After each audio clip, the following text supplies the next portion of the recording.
오늘은 말씀드린 대로 대강절 둘째 주일 주제가 평화입니다. 성가대 찬양을 들으면서 평화를 생각을 해봤습니다. 영어로는 peace, 히브리어로는 우리가 잘 아는 샬롬. 근데 우리 동양 사람들은 평화라는 말을 한자로 어떻게 쓰는지 머릿속으로 한번 그려보시기 바랍니다. 평이라고 하는 말은 평이죠. 고든 겁니다. 높낮이가 있는 게 아니라 고든 거. 오늘 성경 본문에 보니까 높은 산이 낮아진다, 골짜기가 평편해진다 그랬습니다. 그래서 이 사람의 관계도 서로 형제 자매처럼 우리가 서로의 인격과 서로의 만남이 평으로 이루어질 때 우리는 평화를 느낍니다. 그리고 이건 화는 화목한다는 뜻입니다. 우리의 이 평화는 하나님과 우리의 깨어진 관계가 회복될 때, 평화로울 때 비로소 가능한 거죠. 그래서 이 평화라고 하는 말을 우리 동양 사람들이 참 철학적으로 지혜롭게 잘 쓰고 있구나라는 생각이 들었습니다. 오늘 평화가 저와 여러분들, 우리들의 가정과 또 우리들의 교회와 우리들의 이 사회 속에서 하나님의 은총 가운데 이루어지고 회복되기를 주님의 이름으로 축원합니다. 정말 기도하겠습니다. 주님, 이 시간 하나님의 말씀 앞에 우리의 인생을 세워놓습니다. 하나님의 말씀하시는 들려주시고자 하는 그 평화의 이야기가 우리의 삶 속에 들어오게 하시고 만나지게 하시고 이 시간 이후로 하나님의 말씀으로 인하여 우리들의 삶에 하나님이 허락하시는 그 평화가 이루어지게 하여 주옵소서. 예수님의 이름으로 기도드립니다. 아멘. 예수님은 평화의 왕으로 오셨습니다. 대강절 둘째 주일 주제가 평화입니다. 크리스마스 시즌이 또다시 시작이 됐습니다. 세월 참 빠르다 이런 생각을 합니다. 성탄절을 마친 게 엊그저께 같은데 또 여름을 지내던 게 엊그저께 같은데 벌써 눈이 내렸고 성탄절의 시작이 됩니다. 이 크리스마스 시즌이 다가오면서 라디오에서도 벌써부터 캐롤이 울려 퍼지고요. 이 상점에는 크리스마스 장식으로 분위기가 굉장히 좋습니다. 지난주 마트에 나가봤더니 성탄 트리를 사가는, 그래서 자동차 위에 올려놓고 그걸 끈으로 묶어서 막 가지고 가는 사람들이 굉장히 많더라고요. 그것을 보면서 참 분위기가 좋다, 평화롭다 이런 생각을 해봤습니다. 동시에 예수님이 이 땅에 오셨던 2000년 전 그 시대도 오늘처럼 이렇게 평안했을까, 평화로웠을까 생각을 해봤습니다. 오늘 우리는 두 개의 성경 구절을 읽었는데요. 하나는 이사야서 40장, 또 하나는 신약의 마가복음 1장의 이야기입니다. 그리고 이 두 본문에는 두 명의 선지자가 등장을 합니다. 구약의 이사야 선지자는 광야에 외치는 자의 소리가 되어라 이렇게 선포를 했고요. 그로부터 700년쯤 후에 등장했던 이 세례 요한 선지자는 회개하라고 외치면서 그 세례 요한에 대해서 성경은 그는 광야에 외치던 자의 소리였다 이렇게 평가를 하고 있습니다. 이 이사야서와 이 누가복음, 이 세례 요한 사이에는 한 700년 가량의 시간의 갭이 있지만 두 이야기는 떼어서 생각할 수 있는 게 아니구나 이것을 깨닫게 됩니다. 그리고 이 이사야 선지자의 이야기와 세례 요한의 이야기, 그리고 그 이야기가 오늘 저와 여러분들 우리들의 삶의 현장에서 다시 찾아오시는 예수님을 우리가 기다리는 우리들에게도 이 이야기는 서로 연결되어지는 것이라는 사실을 깨닫게 됩니다. 다시 첫 번째 질문으로 돌아와서 2000년 전에 예수님이 오시던 시대에도 이렇게 오늘날처럼 평화로웠을까? 선지자 세례 요한이 활동하던 시대는 대로마 제국의 지배를 받으면서 정치적으로, 경제적으로 자유를 빼앗겼던 시대입니다. 더군다나 그 민족 종교였던 유대교는 율법주의화되어서 사람들을 율법으로 종교로 올가매는 그러한 영혼의 자유가 없던 형식화된 종교 시대였습니다. 이 모든 이 환경을 두루 생각해보면 평화를 이야기한다는 것 자체가 참 쉽지 않은 그러한 환경이었다는 겁니다. 그리고 그로부터 700년 전에 활동했던 이사야 선지자의 시대 역시 신흥 강대국이었던 아시리아 제국이 일어나면서 그 등장으로 나라가 멸망하는 것을 눈앞에 지켜봐야만 됐던 참으로 어려운 시대였습니다. 이 두 시대 모두 평화와는 거리가 참 먼, 오히려 평화를 꿈꾸기가 어려웠던 시대였습니다. 그런데 그러한 시대에 이사야 선지자는 우리들에게 외치는 자의 소리가 되어야 한다, 이렇게 요구하고 있습니다. 여러분 성경 이사야서 40장 찾으셔서요, 저와 함께 몇 구절을 계속해서 읽도록 해보겠습니다. 이사야 40장 3절 읽습니다. 외치는 자의 소리여, 이르되 너희는 광야에서 여호와의 길을 예비하라, 사막에서 우리 하나님의 대로를 평탄하게 하라. 외치는 자의 소리여, 외치는 자의 소리가 되라고 말합니다. 그런데 어떤 상황에서 외치라는 겁니까? 외쳐야 되는 그 상황에 대해서 3절의 뒷부분을 다시 한번 읽어보면, 너희는 광야에서 여호와의 길을 예비하라, 사막에서 우리 하나님의 대로를 평탄하게 하라. 어디입니까? 광야죠. 사막이라고 이야기를 합니다. 역사적으로 그들은 광야와 같은 시대를 걸어가고 있습니다. 사막과 같이 황폐한 자신들의 인생을 바라보고 있습니다. 인생 광야의 때를 만나면, 사막같이 메말라가는 역사의 때를 만나면 그 한가운데 서서 성도들은 외치라고 이사야 선지자가 말을 하는 겁니다. 그러면 무엇을 외쳐야 될까? 첫 번째는 희망을 외치라는 겁니다. 4절 찾아서 또 있습니다.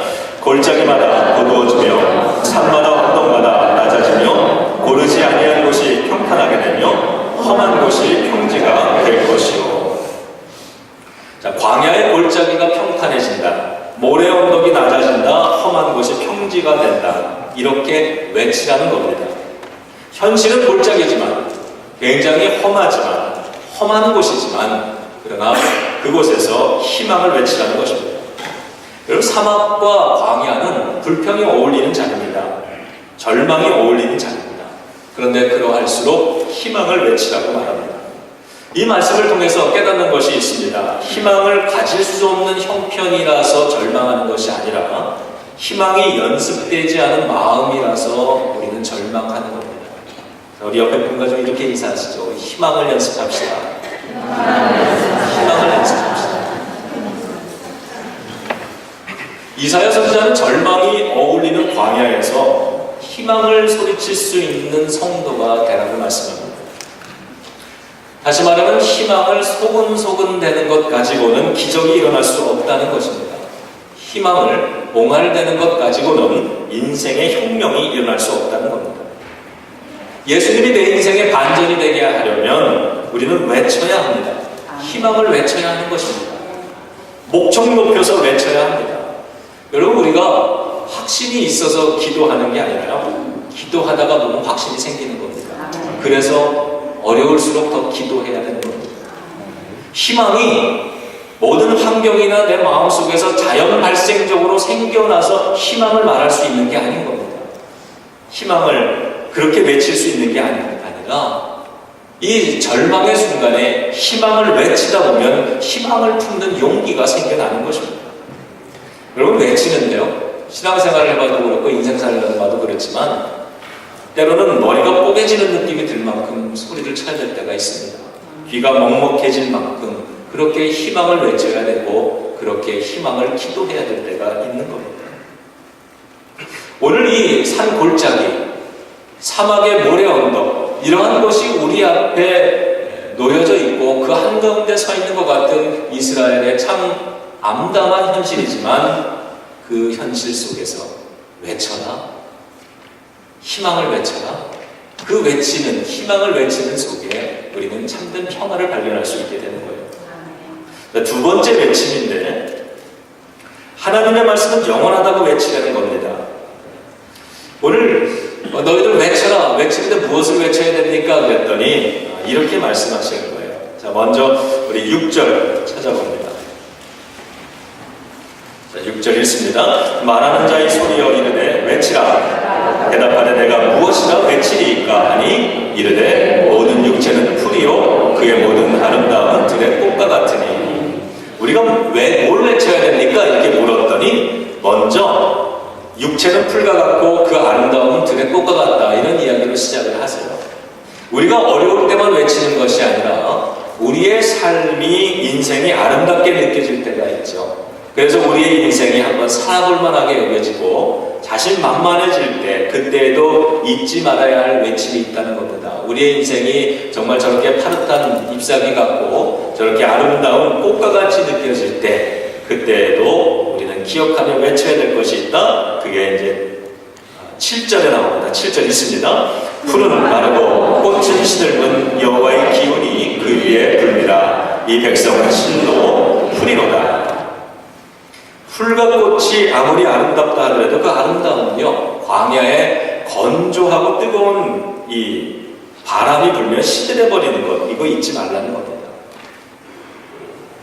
이 이스라엘 사람들이 이 성경 구절을 읽을 때 그들은 이 말을 쉽게 이해했을 겁니다. 왜냐하면 이스라엘 이들이 지금 처해 있는, 살고 있는 이 땅은 왼쪽으로는, 그러니까 이 서편으로는 지중해 바다가 있습니다. 그래서 이 지중해 쪽에서 서풍이 불어오면 그 바람은 습기를 머금고 있고 그리고 선선한 바람이 됩니다. 그러면 지쳤던 사람들에게 생기가 일어나는 거예요. 그런데 반대편, 이 오른편, 이 동쪽에는 우리가 알고 있는 대로 그는 광야 사막입니다. 동풍이 바라오면 광야 사막에 뜨겁고 건조한 바람이 부는 거예요.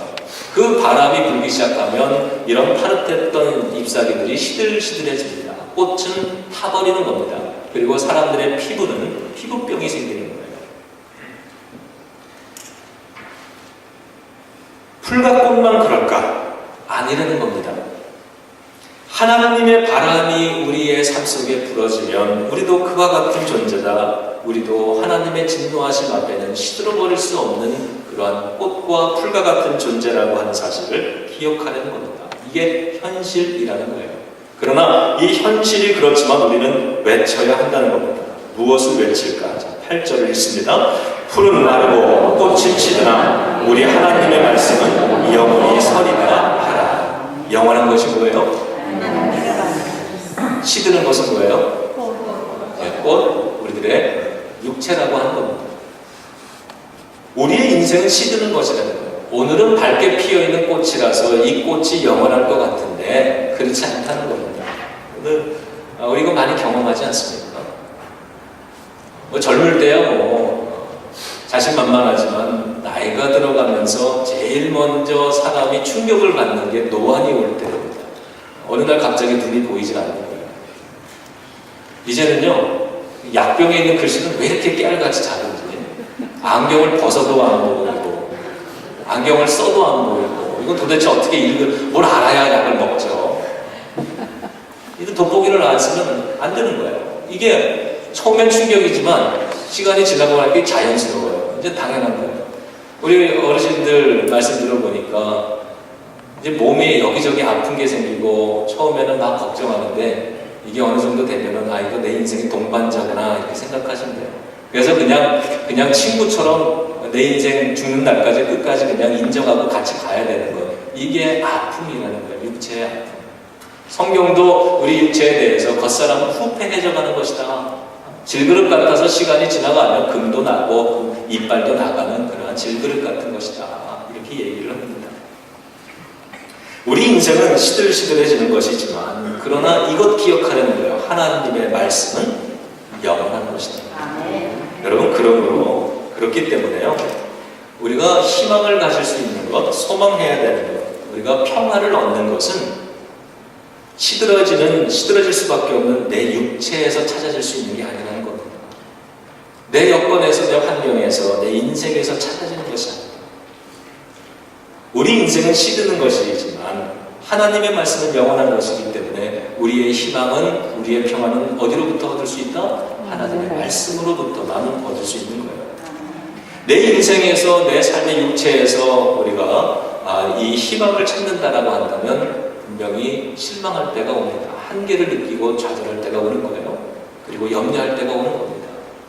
그러나 거기에서 희망은 찾을 수 있는 것이 아니라 오히려 그러한 인생이고 그러한 연약해지는 육체를 가지고 살아갈 수밖에 없는 우리지만 영원은 변하지 않는, 그래서 한번 소망을 두면 결코 실망하지 않는 그러한 하나님의 말씀, 그 말씀을 붙잡을 때 비로소 희망이 생기는 것이고, 인생이 아니라 하나님의 말씀에 희망을 둘 때에 그 사람 영혼 속에 평화가 이루어진다라고 가르쳐 주는 거죠.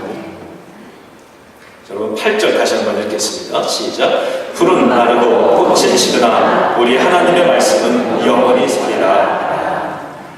여러분 광야 사막에 서게 되면요 모든 사람들이 절망을 말합니다. 한계성을 말해요. 아 여기는 안 돼. 여기서는 안 돼. 그리고 불가능성을 말하는 겁니다. 그런데 광야 사막에 섰을 때 절망을 말하고 한계성을 말하고 불가능성을 말하면 정말 망하는 거죠. 그러나 그 상황에서도 오늘 성경이 말씀하는 것처럼 희망을 말하고 기적을 말하고 가능성을 외치면 소생하게 된다는 것입니다. 이게 두 번째 우리가 붙들어야 될 외쳐야 될 내용 곧 하나님의 말씀은 영원하다. 자, 세 번째 외침입니다. 세 번째는 9절 읽습니다. 아름다운 소식을 시온에 전하는 자여 너는 높은 산에 오르라. 아름다운 소식을 예루살렘에 전하는 자여 너는 힘써 소리를 높이라. 두려워하지 말고 소리를 높여 유다의 성읍들에게 이르기를 너희의 하나님을 보라. 자, 세 번째 외침은 뭐예요? 네, 하나님을 보라 하는 겁니다. 하나님을 보라. 힘써 소리를 높여라 그랬어요. 두려움 없이 외쳐라 그랬습니다. 하나님을 보라고 외치라는 거예요. 인생에 도저히 희망이 있다고 말을 하기 어려운 그 상황. 두려움이 차서 희망을 말하기조차 가능성을 말하는 것조차 참으로 조심스러운 그때에 두려워하지 말아라. 힘써 소리를 높여라. 그리고는 뭐를 외치라는 거예요? 하나님을 봐라. 이렇게 외치라는 거예요. 우리의 눈에는 지금 골짜기가 보이고 험한 산이 보이는 거예요. 그러나 인생의 광야와 사막 한가운데 서서 그것만 보일지라도 그것이 아니라 그곳일수록 하나님을 보라고 그렇게 외치라는 거예요. 여러분, 하나님이 우리를 위해서 해주신 일이 있어요. 우리가 아직 죄인이었을 때, 우리가 아직 부족했을 때에 저 십자가를 통해서 우리를 찾아와 주셨고 우리를 용서해 주시고 우리를 구원해 주셨어요. 믿으시면 아멘 해주세요. 우리 하나님께서 하신 일이 있어요. 그러면 이제는 우리가 해야 될 일이 있는 거예요. 하나님이 저 십자가로 예수 그리스도를 통해서 우리의 죄를 다 용서해 주셨고 모든 사람을 위해서 모든 사람의 구원을 위해서 십자가에 달려 돌아가신 것이 주님이 십자가에서 하신 일인데 해주신 일인데 그렇다고 해서 저절로 모든 사람들이 구원을 얻는 건 아니잖아요. 성경은 뭐라고 얘기해요? 모든 이들을 구원을 위해서 예수님이 십자가에 달려 돌아가셨지만 누구든지 저를 믿으면 멸망치 않고 구원을 얻으리라. 누구든지 예수 그리스도의 십자가를 믿으면 저와 제 집이 구원을 얻으리라고 말씀을 해주셨어요. 주님이 우리 모든 이들을 위해서 저 십자가에 달려 죽으시는 일을 해주셨다면 그래서 죄와 사망의 모든 권세를 이기시고 구원의 문을 활짝 열어주셨다면 이제 그것을 믿는 것은 우리들의 일, 우리들의 몫이어야 된다는 거죠. 그럼 우리가 주일 아침에 이렇게 예배를 드리러 우리가 교회로 왔잖아요. 저 역시 그럴 때가 종종 있는데 이제 주일 아침에 예배 시간 전에 들어와서 이 예배당에 앉아 있으면 앞에 우리 찬양단이 찬양을 할 준비를 합니다. 기도를 하고 그리고 한 5분가량 이렇게 기다리는 시간이 있어요. 그러한 때에 이 앞에 앉아서 기도를 마음속으로 하잖아요. 근데 뭐라고 기도하세요? 어떤 때는 우리가 최고의 상태로 준비돼서 이 자리에 앉아있는 게 아니라 일주일 동안 여러분들 세상 속에서 힘들고 열심히 지치게 일을 하고서 피곤해진 몸과 마음의 상태로 이 자리에 와서 앉아있습니다. 예배를 드리기에 신체적으로 정신적으로 최고의 상태는 아닙니다. 물론 이 예배당에 들어오는 순간 우리가 소생됨을 느끼지만 어떤 때는요 그냥 앉아있는데 너무 힘들고 마음이 너무 건조하고 준비가 되지 않아서 찬양을 부르는데 박수치고 싶은 마음이 안 들 때 찬양을 부르지만 내가 기쁨으로 살아나고 싶지 않을 때 목소리를 높여서 찬양 부르기보다는 그냥 힘없이 웅얼거릴 때 아무런 감동이 오지 않을 때 이런 때도 있잖아요. 그런데 저는 앞에 앉아서 내가 내 상태를 압니다. 그럴 때 되면 시편의 말씀을 기억하면서 이렇게 마음속으로 외치는 거예요. 내 영혼아 주 여호와 하나님을 찬양할지어다. 선포하는 거예요. 영혼이 지금 처져 있지만 그러나 영혼이 내 속에서 살아나서 기쁨으로 찬양할 만한 준비가 되어 있지 않지만 그러나 선포하는 겁니다. 내 영혼아 주여와 하나님을 예배하라. 내 영혼아 소생될지어다. 주여와 하나님의 이름을 경배할지어다. 이러면서 깨우는 거예요. 오늘 성경에 보니까 9절에 힘써 소리를 높여라 그랬어요. 두려워하지 말고 소리를 높여라. 하나님을 보라고 외치라 그럽니다.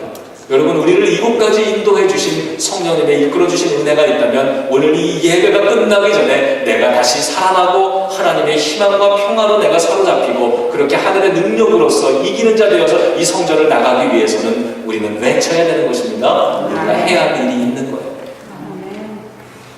여러분, 지금 몸이 우리가 세상의 노동으로 지금 익숙해져 있는 몸이거든요. 왜냐하면 노동으로 쓰고 왔으니까. 노동의 도구로 썼으니까. 그런데 이 예배로 들어오면 우리의 몸은 노동을 기억하고 노동의 이 수고로움을 기억하고 있습니다. 근데 이거를 빨리 예배의 도구로 바꿔야 되잖아요. 예배의 도구로 바꾸어서 내 어깨는 지쳐서 처져 있지만 그러나 예배의 도구로 다시 쓰기 위해서 내 영혼아 주여 하나님을 찬양할지어다. 내 영혼을 깨우고 마음을 깨우고 의식을 깨워서 이제 이 몸을 하나님의 도구로 예배의 도구로 쓰는 거예요. 손을 높이 올려서 찬양하기도 하는 거예요. 여러분, 마음에 감동이 꼭 있어서 손을 들고 찬양하는 게 아닙니다. 감동이 없기 때문에 손을 들고 찬양하면 감동이 생기는 거죠. 하나님 앞에 이 찬양의 도구로 내 몸을 다 드리는 거예요. 내 영혼을 드리고 내 인생을 다시 드리기 시작을 하는 겁니다. 여러분, 확신이 있기 때문에 기도하는 거 절대로 아닙니다. 때로는 인생에 어떻게 확신이 있습니까? 불안하고 염려되지만 기도하기 때문에 확신이 생기는 거예요. 마음에 기쁨이 있어서 찬양하는 때도 있지만 마음에 기쁨이 없기 때문에 찬양하다 보면 기쁨이 회복되는 거예요. 마음의 믿음이 다 충만해져서 예배를 드리는 것이 아니라 지쳐서 기어오는 마음으로 억지로 이 예배당에 들어왔지만 예배를 드리다가 소생돼서 다시 나가는 거잖아요. 자, 저를 따라서 다시 한번 해보기 바랍니다. 힘써 소리를 높여라. 두려워 말고 소리를 높여라. 하나님을 바라보라. 내 영혼아 하나님을 바라볼지어다. 외치는 거예요. 어디서? 광야 같아지고 사막 같아질 때 더더욱 외치는 거예요. 이게 세 번째 외침입니다. 아름다운 소식을 전하는 자야, 이렇게 외쳐라. 하나님을 보라. 하나님을 보라. 그럼 여러분, 우리가 바라보게 되는 하나님이 어떤 분이십니까? 10절 읽습니다. 보라, 주 여호와께서 장차 강한 자로 임하실 것이요 친히 그의 팔로 다스리실 것이라. 보라, 상급이 그에게 있고 보응이 그의 앞에 있으니.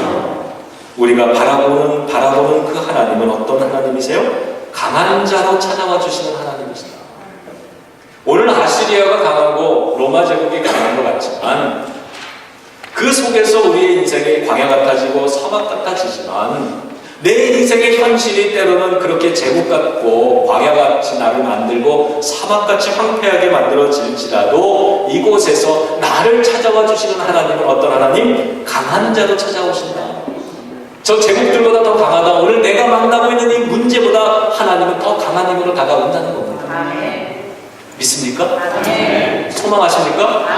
더 크게 아멘 하시기 바랍니다.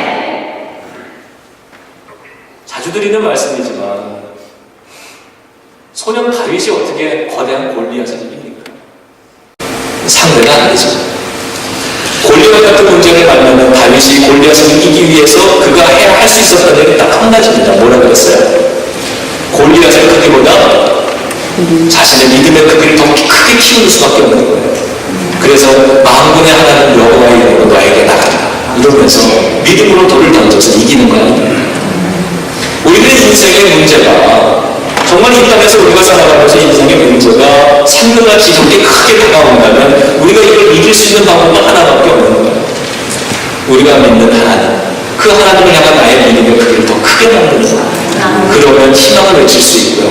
그러면 기도를 할 수 있고 그러면 다시 한번 소생할 수 있는 거 아니겠습니까? 그런데 이것이 나의 인생으로부터 오는 게 아니라 나로부터 오는 게 아니라 저 꽃으로부터 오는 게 아니라 어디로부터 오는 거예요? 하나님, 변함없는 하나님의 말씀으로부터 오는 것이다.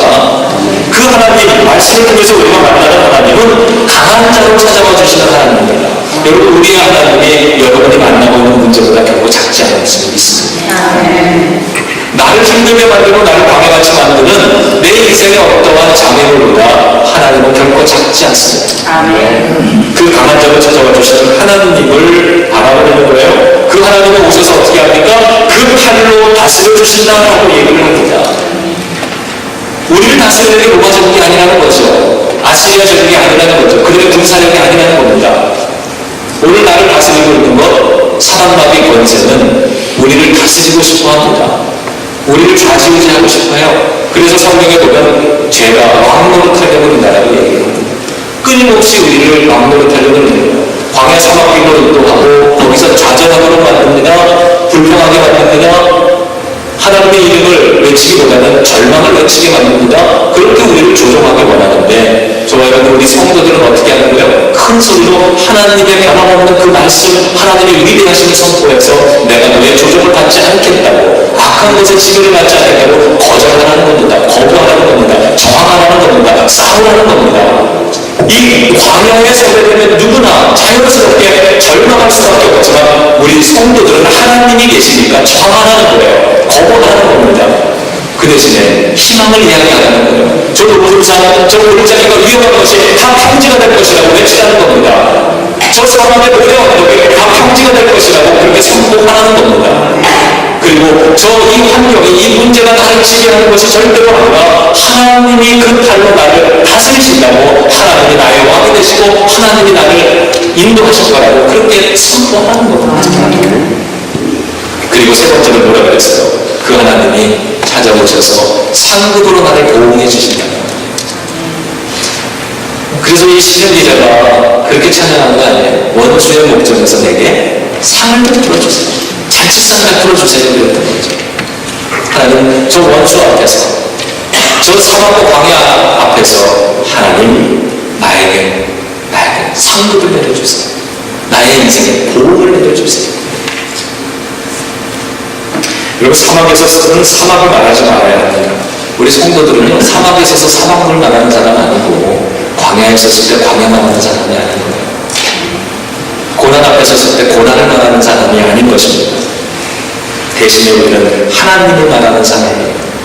그 하나님, 곧 강한 모습으로 찾아와 주시는 하나님, 그 강한 팔로 나를 붙들고 나를 이끌어 주시는, 다스려 주시는 하나님, 그리고 그 모든 어려운 상황에서 너 믿음으로 참 잘했다고 상급을 내려주시는 하나님, 나의 모든 믿음의 싸움, 그 어려운 힘들었던 싸움을 보상해 주시는 하나님. 여러분, 이 믿음, 이 소망이 있어야 광야길을 만났을 때, 광야 40년 매일같이 똑같은 삶, 소망 없어 보이는 삶, 그러나 그렇다고 해서 절망하고 광야에서 그냥 끝나버리는 중단하는 삶이 되지 않을 수 있는 겁니다. 오늘도 광야에서 그 하나님의 약속을, 그 변함없는 말씀을 다시 선포하고 그 하나님이 나를 오늘도 도와주실 것이야 라고 외치면서 마음의 희망을 가지고 다시 일어나서 걸어갈 때에, 그때에 우리는 적합하고 우리는 가나안 땅에 들어갈 수 있게 되는 거죠.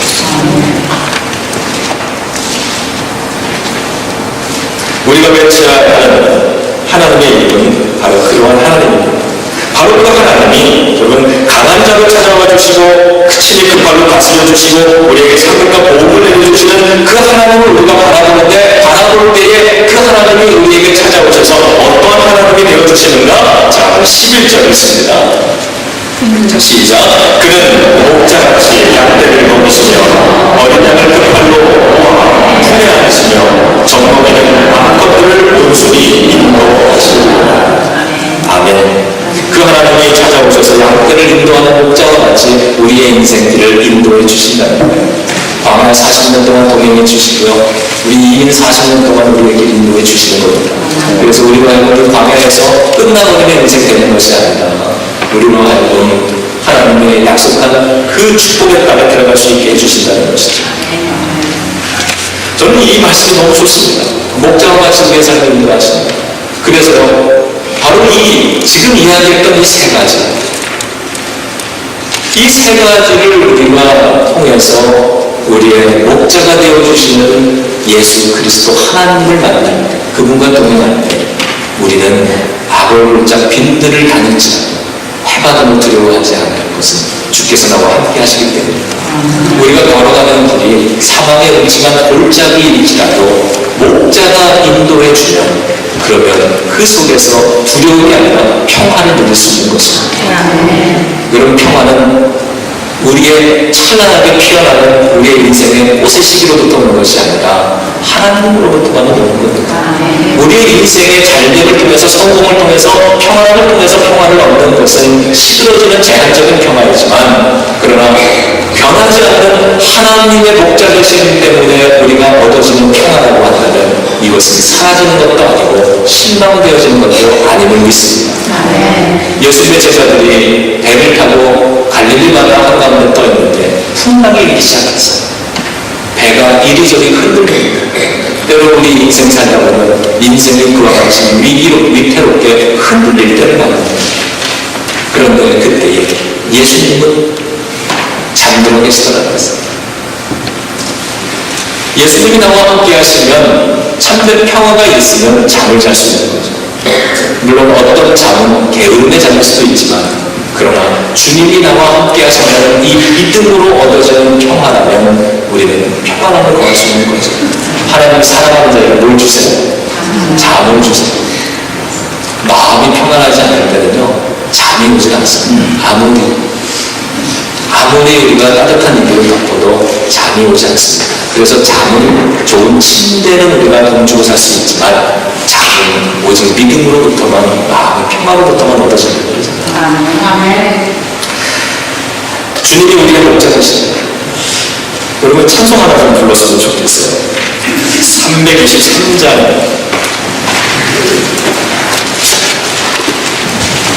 네, 부름받아 나서는 그 찬송을 가지신 분들은 355장 1절.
빈들에도 복음 들고 가오리다 그랬어요.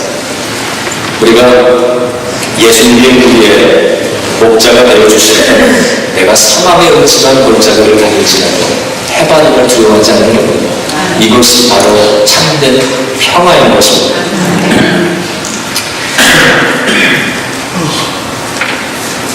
여러분, 오늘 이사야가 이 이야기를 우리에게 들려줍니다. 그리고 700년쯤 뒤에 세례 요한이 예수님 시대에 예수님의 길을 예비하기 위해서 이 광야에 섰습니다. 이사야 선지자가 광야에 맺힌 자의 소리가 되라고 했어요. 세례 요한은 광야에서 설교를 했습니다. 그는 이 이사야의 이 말씀, 이 명령을 그는 마음에 품었고 그가 외쳐야 되는 자리를 광야에 선택을 하는 거예요. 자기의 인생에 광야에 외치는 자라고 하는 그 소리가 되어서 살겠다고 하는 사명을 세운 겁니다. 그리고는 광야에서 외칩니다. 이제 주님께 하나님의 나라가 가까이 왔다. 회개해라. 절망하라. 그리고 이 꽃 같은 인생에 관심을 갖고 그러던 모든 사람을 회개해라. 너희가 무엇을 보려고 광야로 나갔느냐? 바람에 흔들리는 갈대들, 옷자는 여인들이나 그들은 도시에 있지 않느냐? 너희가 무엇을 보려고 이 광야까지 나가느냐? 선지자의 말씀이 아니느냐? 주님의 말씀이에요. 선지자가 광야에서 외칩니다. 회개하십시오. 그리고 주님께로 돌아오십시오. 내 뒤에 오실 분은 메시아인데, 구세주인데 그분은 나보다 훨씬 강하신 분입니다. 그러면서 이제 하나님과의 이 관계를 이렇게 회복하기 원하는 사람들은 회개하고 세례를 받으세요 그랬더니 수많은 사람이 회개를 하고 세례를 받았습니다.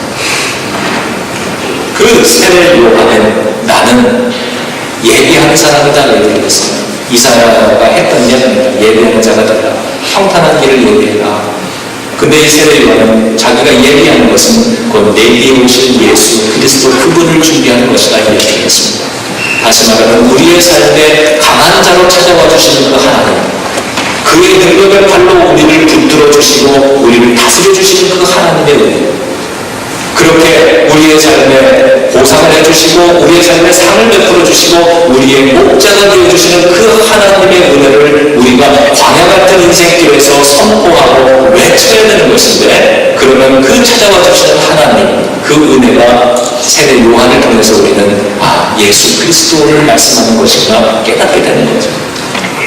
여러분, 저와 여러분들 우리가 인생 살면서 어려울 때 어디를 가는 거예요? 그래서 이 성전을 찾아와서 저 십자가 밑에 엎드려서 저 십자가를 바라보면서 우리가 외치고 기도하잖아요. 왜 그렇습니까? 저 십자가에 달리신 예수님의 그 은혜가 바로 우리를 찾아와 주시는 하나님의 능력의 도움인 것을 우리가 알기 때문입니다. 예수님은 평화의 왕으로 오십니다. 평화는 오늘 이사의 말씀처럼 환경에서 얻어지는 것이 결코 아닌 것입니다. 환경이 아니라 예수 그리스도가 하나님의 능력이신 것, 그리고 하나님의 영원한 변하지 않는 약속의 말씀인 것을 믿고 소망하고 붙드는 자만이 하늘의 참다운 평화를 얻으면서 살 수 있다는 거죠. 저와 여러분, 우리가 두려움하면 소망이 끊어지면 인생길 가다가 중단하고 주저앉게 됩니다. 그러나 우리가 소망을 잃지 않으면 하나님이 나와 함께 하신다고 하는 저 예수님과 동행하는 삶을 살면 우리는 이 걸음 또다시 걸어갈 수 있는 것이고, 마지막 하나님이 약속해 놓으신 축복의 땅, 적과 꿀이 흐르는 가나안 땅에 들어갈 수 있게 되는 것입니다. 그래서 평화가 중요합니다. 하나님이 내 인생에 함께 하신다. 풍랑에 있는 작은 배와 같은 인생에 흔들림이 있을지라도 주님이 나와 함께 하시니 내가 다골골짝 빈들을 걸어가더라도 내가 두려워하지 않겠습니다. 하나님, 어려운 일을 만나도 고난을 만나도 나에게 상처를 주는 사람을 만나도 결코 나의 마음이 흔들리지 않을 것입니다. 나의 믿음도 이 고난 앞에, 광야 앞에 흔들리지 않을 것입니다. 어떠한 순간에도 나는 하나님을 바라보고 내 속에 주님을 알기 때문에, 내가 나와 함께하는 예수 그리스도를 알기 때문에 이제는 어떠한 경우에도 흔들림 없이 달려나가는 믿음의 발걸음 될 것입니다. 하나님을 약속하신 대로 그러한 사람들의 인생에 상을 베풀어 주시고 보호해 주시는 하나님이심을 믿습니다. 기도하겠습니다.